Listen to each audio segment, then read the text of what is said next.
So where exactly did the US military just strike inside Nigeria, and how did they pull it off from hundreds of miles away? First, let's talk about the location. The strikes hit Sokoto State, right in the northwestern corner of Nigeria. This is a critical area because it borders the country of Niger. Security analysts have identified the specific targets as camps belonging to ISIS-affiliated militants. These are likely Islamic State, Sahel Province, or a locally affiliated group known as La Kerala. But why here? This region is seeing a dangerous shift. Extremist groups are moving down from the Sahel, specifically from Mali and Niger, into northwestern Nigeria. But the real surprise is how they did it. Unlike the drone strikes we often see in other regions, this operation relied on heavy naval firepower. The U.S. Navy launched Tomahawk cruise missiles, long-range precision weapons. These missiles were fired from a U.S. Navy warship positioned all the way down in the Gulf of Guinea, off the southern coast of West Africa. The operation was conducted by U.S. Africa Command. Crucially, both the Pentagon and the Nigerian Foreign Ministry confirmed that these strikes were carried out with the approval and intelligence support of the Nigerian government. But how did the Nigeria war started?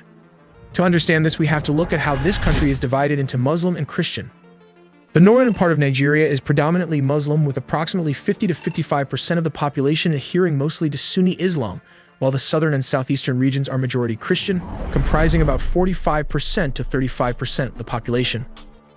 Boko Haram, an Islamist militant group, is primarily based in northeastern Nigeria, specifically in Borno, Yobe, and Adamawa states.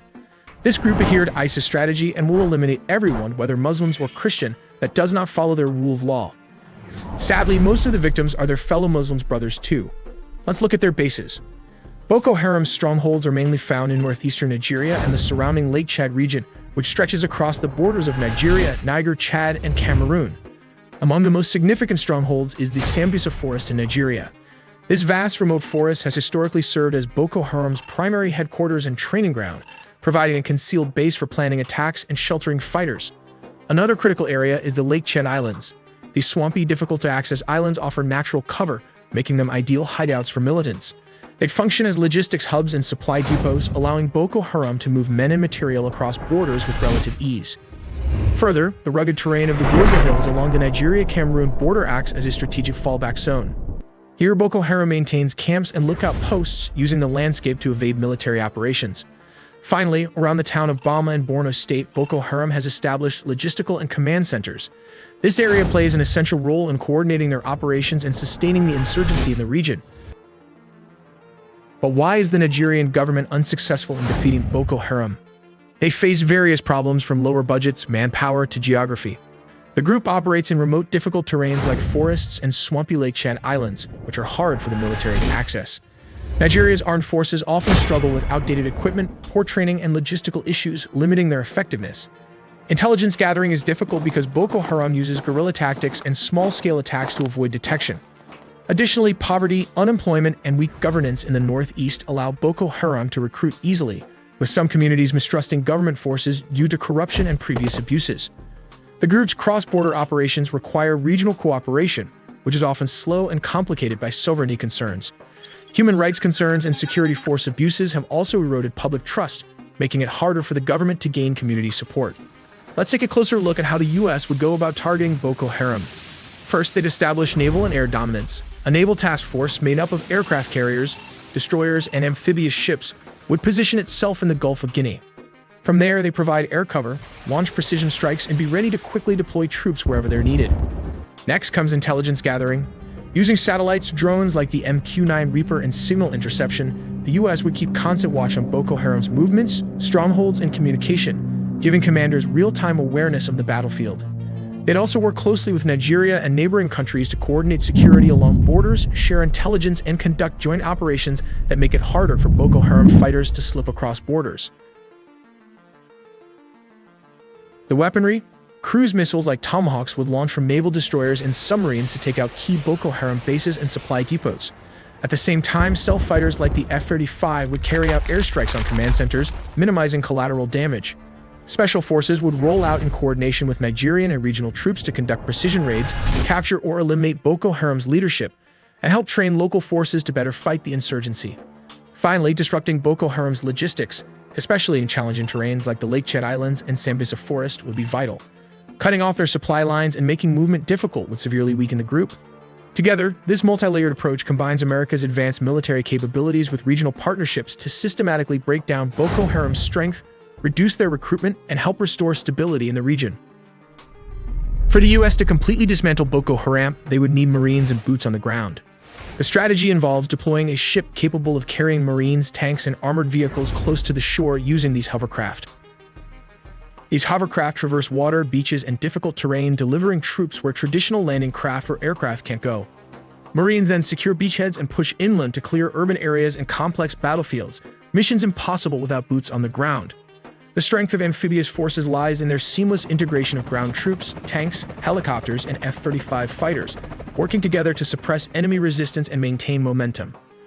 Hovercraft add tactical flexibility by bypassing coastal barriers and carrying heavy vehicles air transport can't handle, allowing forces to strike where the enemy least expects. Once ashore, amphibious forces conduct sustained operations backed by naval gunfire and air support, stabilizing captured areas and protecting civilians. Their operations follow a disciplined rhythm: planning, embarkation, rehearsal, movement, and swift action, transforming sea power into lasting ground control.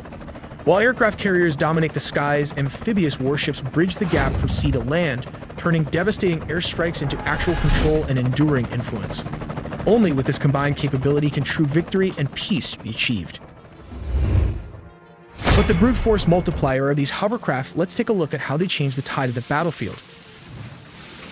U.S. Navy hovercraft, specifically the Landing Craft Air Cushion and its upgraded counterpart, the Ship-to-Shore Connector, revolutionize amphibious warfare with their speed and versatility.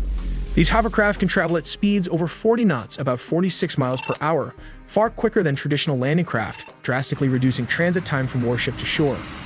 Their unique air cushion design allows them to glide seamlessly over water, beaches, marshes, ice, and difficult terrain, places where conventional boats cannot operate.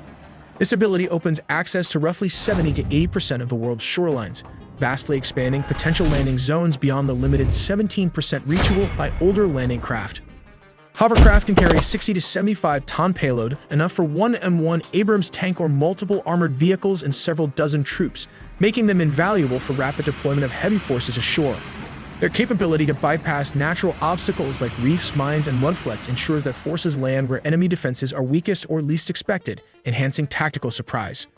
Thanks to this speed and terrain flexibility, hovercraft enable amphibious forces to launch fast, over-the-horizon assaults, sometimes deploying from 20 to 50 miles or more offshore, significantly increasing ship survivability by operating beyond enemy missile ranges. Operations using hovercraft change the battlefield by allowing swift buildup and sustainment of combat power ashore, combined with naval gunfire and air support, maintaining momentum and overwhelming the enemy before defenses can react. In the age of drone warfare, a giant ship like the Wasp class, a floating airport, faces new vulnerabilities. Even a simple $20,000 Iranian drone has the potential to wreak havoc on its platform. To resist such threats, these ships are armed with multiple defensive layers designed to counter attacks from every angle. At the bow and stern, the RIM 116 rolling airframe missile launchers rise above the starboard side superstructure, offering clear lines of sight and rapid interception capability against incoming missiles. Midway along the ship, on both port and starboard sides, the RIM-7 Sea Sparrow missile launchers work in tandem with their fire control radars to provide broad coverage against aircraft and missile threats. Failing systems protects the superstructure and are found forward and aft of the ship. Some Wasp-class ships feature a third amidships, ensuring that defensive fire overlaps and every sector remains covered. Mark 38 machine guns sit at the edges and corners of the hull, their elevated open-deck mounts giving them a wide field of fire to engage fast boats or drones approaching from any direction. Closest to the weather deck, 50 caliber M2 Browning machine guns are distributed at the bow and amidships on both sides. These are placed so operators can quickly respond to low, close-in threats approaching the waterline, filling the final gap in the ship's comprehensive defensive envelope. If the preceding method proves ineffective against small targets, another close-in weapon system, the CRAM, comes into play. The CRAM integrates the radar and electro-optical system, the Phalanx, but this bad boy alone packs an 11-cell RAM launcher that can be reloaded, thus creating an autonomous system that can engage threats without relying on external information. Within the CRAM is the RIM 116 rolling airframe missile equipped with an infrared homing device. This small, lightweight infrared homing surface-to-air missile is specifically designed for engaging subsonic missile, such as the Soviet-era P-15 re-engineered by Iran.